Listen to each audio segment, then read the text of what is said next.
Hello, hello, and welcome back to the Freelance Friday podcast. This episode's going out on Valentine's Day, so I thought we would do a cozy Q&A because I love you guys so much, really and truly. So I just want to answer your questions, have kind of a chill, laid back episode today.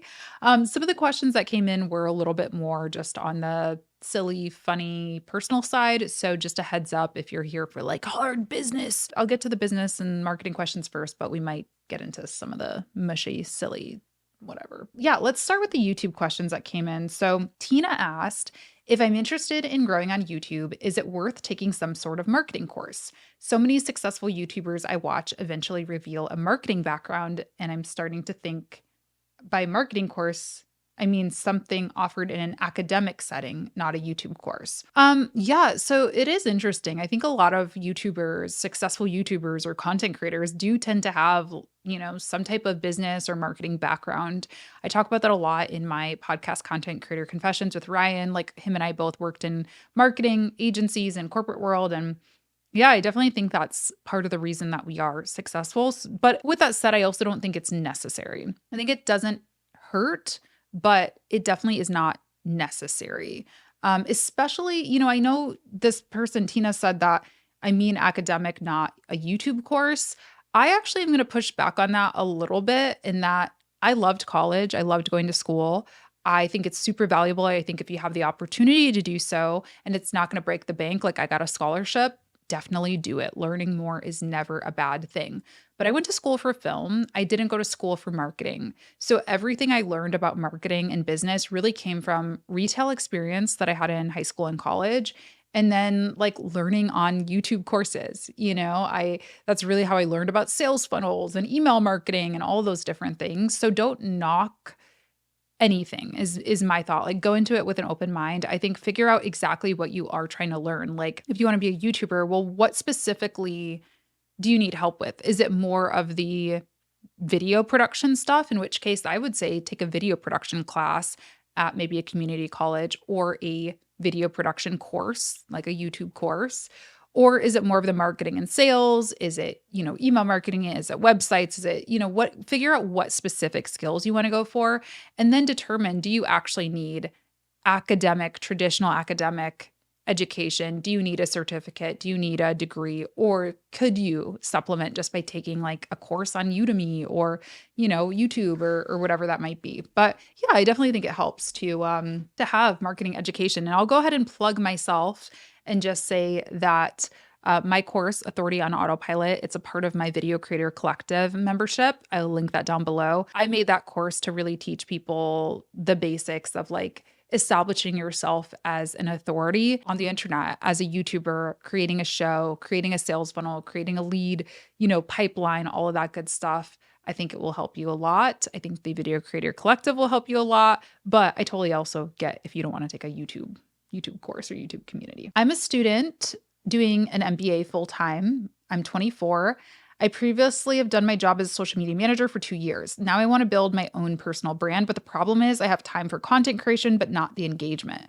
What would you suggest if you were in this situation? What would you do? I think engagement is an important part of building, an account, but I do still think content is king. And if you can create some really amazing content and you don't have time to respond to every single comment, I say do what you can. I hate it.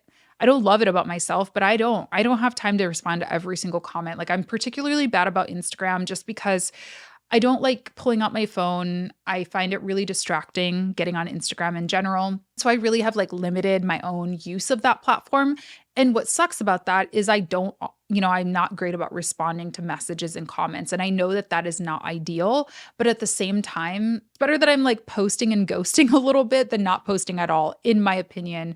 And obviously, you got to weigh it out because I know that's not good and can give off the wrong impression. I do get in there though. Like I would say maybe I give myself a day a week where I am trying, responding to the high priority things versus getting on every day. So maybe there's a time block that you can create for yourself where you can say, hey, every Friday at noon, I'm going to like respond to things. You could also hire out for it. I don't know how big your business is or anything like that, but that's a very easily outsourceable task is managing comments and engagement. It's pretty low pressure. It's pretty trainable. Like almost anybody can learn how to do it, especially if you create some templates for people. So you could hire somebody for, 5 hours a week, get on and engage once a day, once a weekday, and outsource if it was really that important to you. Ashley Nicole asked influencer marketing deets and connecting with brands.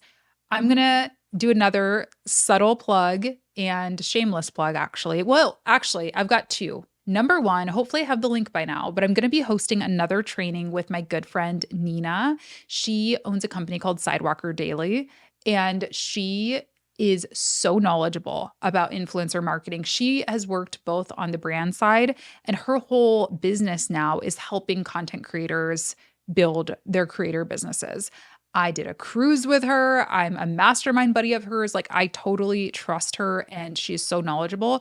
So, yes, I will be hosting a class with her, a free training all about this. I'll leave a link if I have the direct link to sign up for it now. That's the first plug. The second plug is I have a whole podcast about this with my other good friend. His name's Ryan. He is a TikTok creator, Instagram creator. And yeah, we talk all about this. We have a whole episode about how we've gotten our brand deals and all of that. So I would refer you to that just so I'm not repeating myself because it's pretty fresh. Advice for social media managers who are done with it all in light of recent events and want to pivot entirely. It's a very, very real question. I'm looking at the Instagram questions now if you wondered why my phone popped up. But yeah, I did write a article about this kind of on my Substack. If you want a little bit more of my thoughts on it, I guess, but I'm still doing what I'm doing and I'm still teaching what I've always taught. But I am trying to get a little bit out of the growth hacks for social media management because, number one, I've just never liked that. I've never thought that was a sustainable way to build a business anyway, by just talking about what's happening. Unless you want to be a full-on journalist, I think I don't know. It's a little clickbaity. I don't think the value, whatever. There's a lot of reasons why. But yeah, the other reason why is I think that a lot of things going on in the social media world are overwhelming and maybe not in complete alignment. So what I'm doing is thinking, okay, well, what other skills do I have? What other passions do I have? What else does my existing client base and audience base need?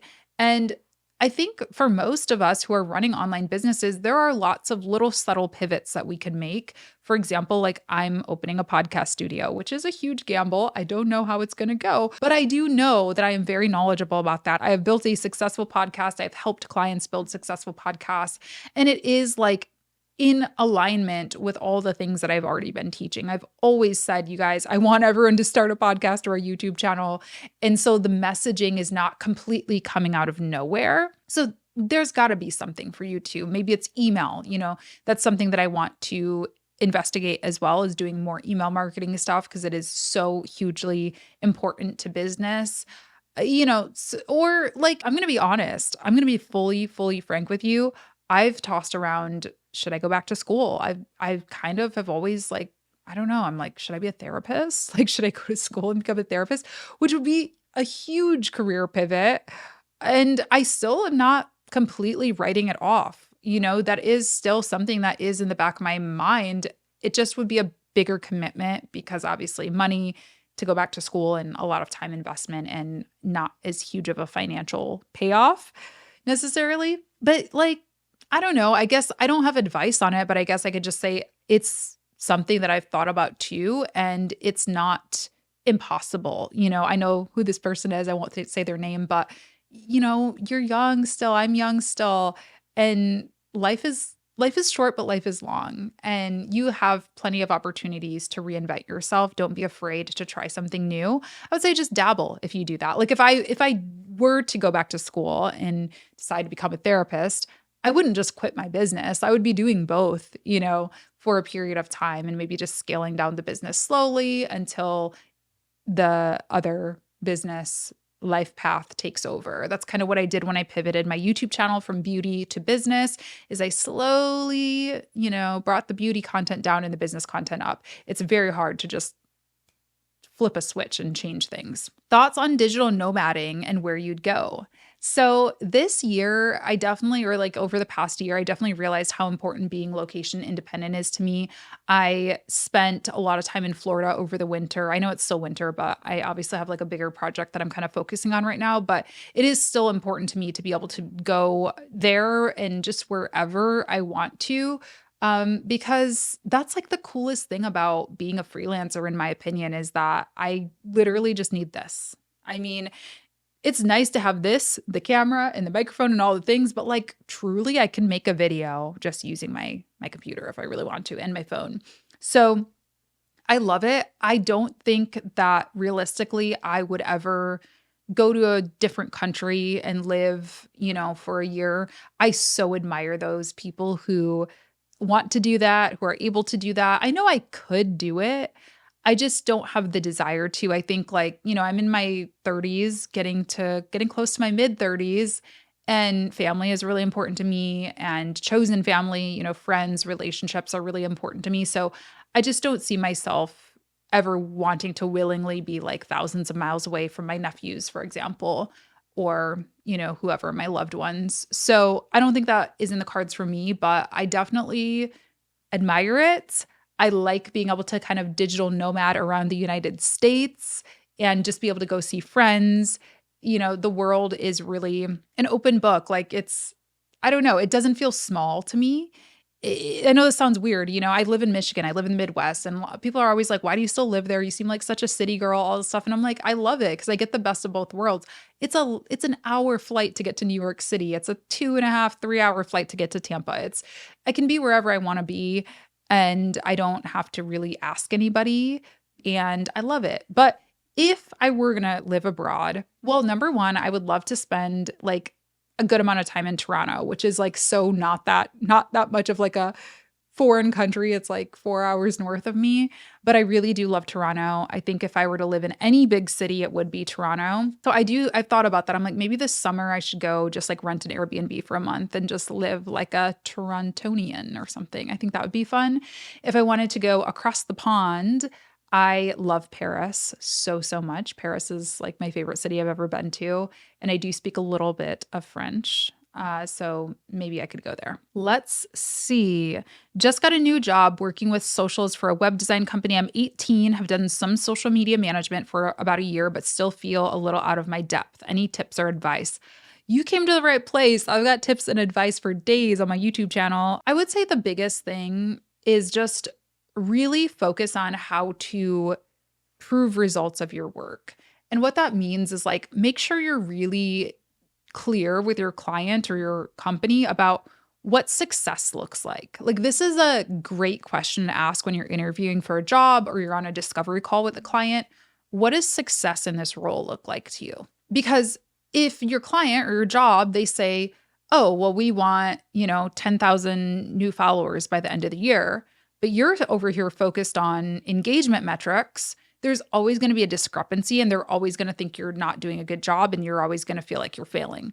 So make sure that you are both understanding, of what each other needs and what success looks like. So I would say that's my number one piece of advice. And if they tell you what they need and you don't know how to get that, well, then that's what you need to learn and research and Google and, type into my YouTube channel, search for analytics or Facebook ads or like whatever it is that you need to learn. It's probably there.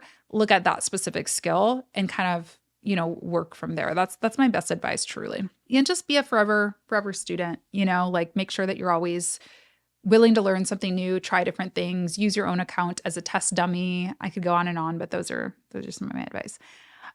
What's your 2025 word for the year? I think alignment is one. I almost said balance, but I think alignment, like I just really want to feel like everything that I'm doing is in alignment with my values, with my goals for my life, with my purpose. I think that I have proven to myself that I can build a successful business. I can reach really wild numbers that I never thought were possible But now I think is the time for me to determine if I can do that in a way that feels really good. And I don't want to say that I was ever like doing unethical business or anything. I don't believe that. But I do think, I wasn't necessarily honoring my body, my personal relationships, my mental health by doing some of those things. Like I was out of an alignment with my personal self.